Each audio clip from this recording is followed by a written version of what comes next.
For those who don't know, gamification is not a new thing. It's even in my grocery store, where when you're checking out, you press the little button to play this Vegas-like slot game, and you can win coins to get money back. Things like Foursquare have come about to basically do nothing but gamification. Clients came to us and gave us some specific requirements about what they wanted to do. They wanted to build a very traditional game-like activity where their users could earn points and badges based upon their interactions.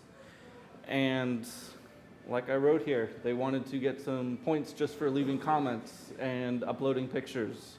And then they wanted to be able to share that information on the published pages through leaderboards and on the author profiles so that everybody could show off just how cool they were, that they earned 5,000 points or whatever. So we built a plugin to help them do this. And well, I'm sure Dean is going to panic because I'm going to use words like framework and API. But also, hopefully, I'll throw in words like marketing, so maybe that will, I don't know, keep an eye on him. He might convulse. So we built this thing called Gamify, and honestly, it's in the process of rebranding, so I'll say Gamify for now, but that's not it. It does everything you would expect it to. It's got a UI for you to work with, for the administrators to set up a game, and of course then the users can actually interact with the game and earn their points or badges or whatever. And again, to freak Dean out, I'm going to show things like how to click through and actually do stuff. Creating a game is pretty straightforward. You're just kind of defining a container to hold everything in. And once you've got that, you can move on to creating some game rules.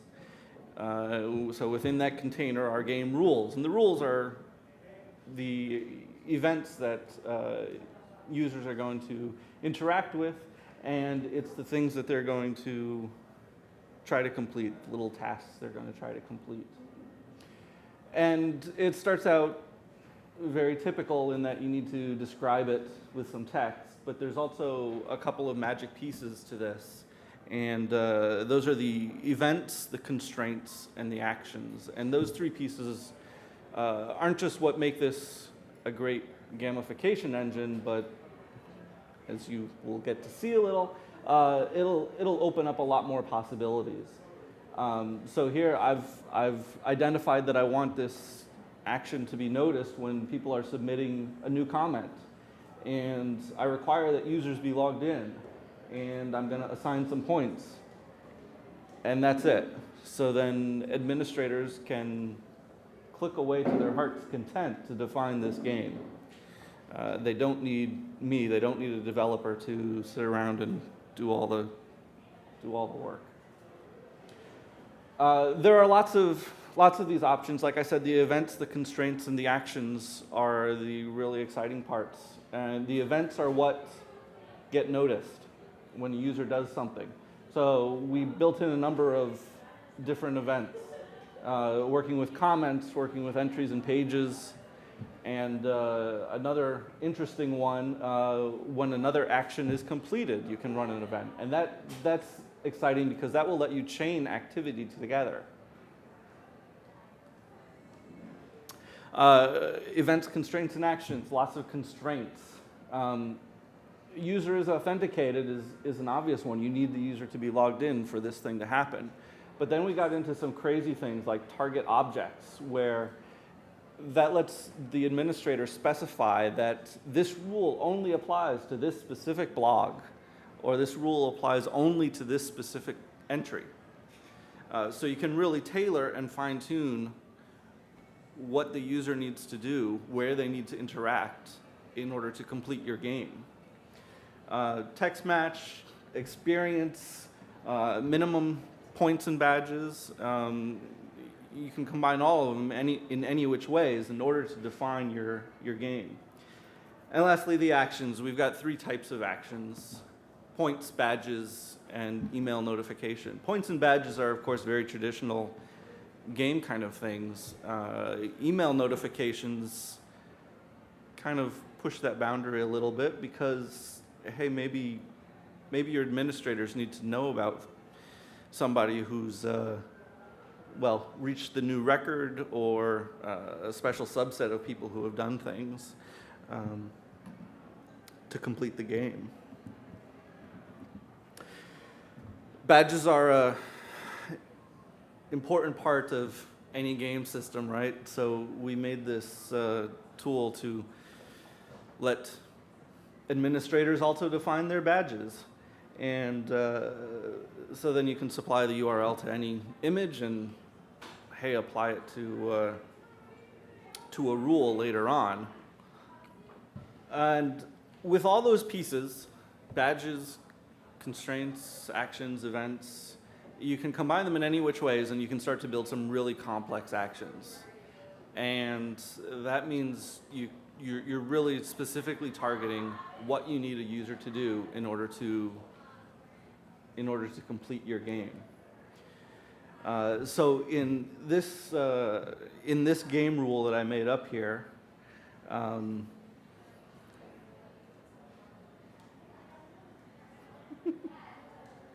I don't even remember what I did, so I can't even talk ahead of all the things that I wrote about. Oh yes, earn the experience commenter badge. So the key here is that you're experienced. So that means, of course, you've already been commenting. And after you've commented many times, you get this badge. So using a bunch of the constraints, I can make this badge only go to a subset of users.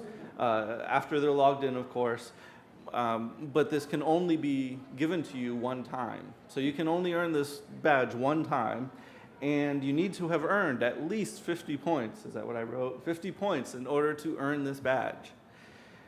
And then I think it only applies to a certain blog. So you need to have previously earned 50 points only in this blog. And then, of course, you get the badge. And we're also going to let system administrators and the user know that, hey, they've kind of reached a milestone here. And ta-da. And then this badge actually shows up on their user profile. So from the user side of things, how does it look? Well, it's very much the same as always. If I'm going to leave a comment, I can leave a comment just like always. The only changes really are happening on the back end when we're paying attention to what they're doing. And of course, then we can just go back and tell them, hey, you've earned a point, and now your grand total is 35 points or whatever. And then on the sidebar there, you can see I made a little leaderboard, and I'm winning. Kind of an unexciting thing, but there's an activity endpoint, so that you can grab a hold of whatever actions might have recently been completed, either by the current user or any user who you're logging in. There's a great variety of reasons why this has to be used sometimes, or wants to be used sometimes, as opposed to just providing feedback after leaving a comment. So we built in this little activity log to let administrators pay attention to what's happening. It uses the listing framework. So as Aaron kind of touched on, hey, you can do fancy things like sorting and filtering to identify exactly which users you want to pay the most attention to. In the case of our clients, they had a lot of activity.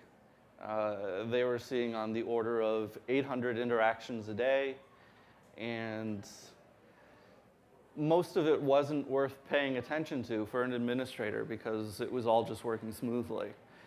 but they wanted to pay attention to the people who were earning the high-ranking badges and who were setting the points leaderboard on fire, because hey, maybe they're cheating a little, or that's somebody to pay attention to, the people who are high-ranking there. And we also made some custom fields to make it easy to share all this information. That made it easy to show on the user profiles and, again, create the leaderboards. Okay, so that's all cool. But the best part is that Gamify is a framework. It's not just limited to what we've currently defined. We built it as a framework so that it can be easily extendable to do more stuff. We can create new events, new actions, new constraints to meet any kind of magic requirements that the client will surely have, because they always come up with something original. And the idea is, of course, we need to play some different kinds of games. So we might need some events to notice when users have voted or liked something. We might need some constraints to make the game playable only during lunchtime. We might need some actions to reward the users with a widget, or even, hey, maybe outside the context of a game. Maybe a good action would be to somehow highlight user-published content. So, hey, if you've earned enough points, your magic entry will get promoted on the homepage. Defining event constraints and actions is done with YAML and Perl, using the Movable Type registry, just like everything else in Movable Type is done. And there's just a handful of requirements for each of those event constraints and actions. Callback names, handlers, a list of required fields. It's pretty straightforward. So we can play all types of games with this plugin. The standard earn some points and badges for completing activities. Thinking a little differently, maybe rather than people earning points, maybe entries or categories or blogs or any other object could be responsible for earning the points. So then the idea is that you've got a handful of editors who are always terribly competitive, saying that I'm the best at engaging my group. Well, you could gauge that based upon how many comments they receive, but that's kind of imprecise and not too exciting, especially if you have lots of commenters who do things like say, "Awesome!" That's not a good comment. That's not helpful. You want something that provides some solid feedback. So what if we could have a game rule that requires a comment of a certain length with a certain amount of content? So then we can use that kind of constructive filter to decide just how worthy their comment is and how it should count towards the point total that the editor's entries are going to earn. We can play a guess the word game, because that's easy text match to guess what the magic word is today. And sort of the epiphany moment that Aaron threw out actually several months ago, we can actually rebuild Stack Exchange with this system. Everything is pretty much right there to vote up content, vote down content, award badges. It's all there. All integrated with Movable Type. So, hey, if that sounds cool, you should talk with Endeavor. You can email, or you can talk to me.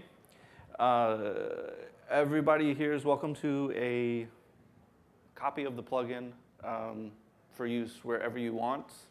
Hey, if you wanted to throw it out on a big client site, we would love to know about that. That would be really cool. And maybe we can help you come up with some new ideas for its use, too. So, yeah. And then I would, Go ahead. All right. Then something else I wanted to touch on a little bit was high volume publishing. Our clients had great success with this gamification project. Like I said, somewhere on the order of 800 interactions every day. And somewhere on the order of thousands and thousands of items to be republished every hour. There was a lot of content to be republished. And we have a lot of experience dealing with high volume publishing, but this kind of took it to a new level.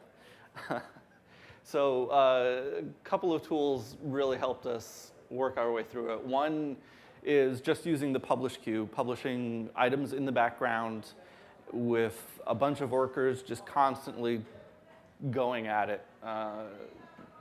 Worked fantastically until you have thousands and thousands of items an hour. And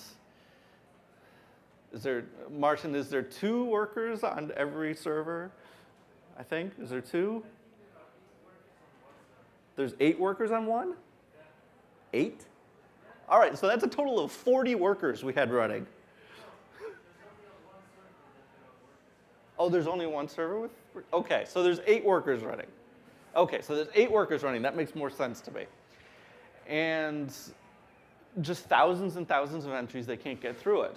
And so, yeah, we needed a better solution simply because of all of that quantity. So what we came up with was we need to better prioritize all of those items. And if you think about it for a moment, everything from this blog and this blog and this blog are not equally important. There are some things that are more important. And certain templates are more important than others. Archives are not particularly important, but the main pages are. So if we can specifically prioritize them however we need them to be prioritized, then we can do a much better job of making sure that the right things are always published. And I know that doesn't necessarily make a lot of sense, but it is a wonderful epiphany moment to see that there are 5,000 jobs waiting to be published, and yet there are only 6 of them right at the top of the list that are actually the important things. And just that fast, they're gone, they're done. The things that matter are published instantly. So it doesn't matter that these low priority things are hanging around. They'll get done whenever there's opportunity and whenever there's time. But the stuff that everybody's going to see, the stuff that all of the people paying the bills are going to worry about, is always going to be published. That's all, folks.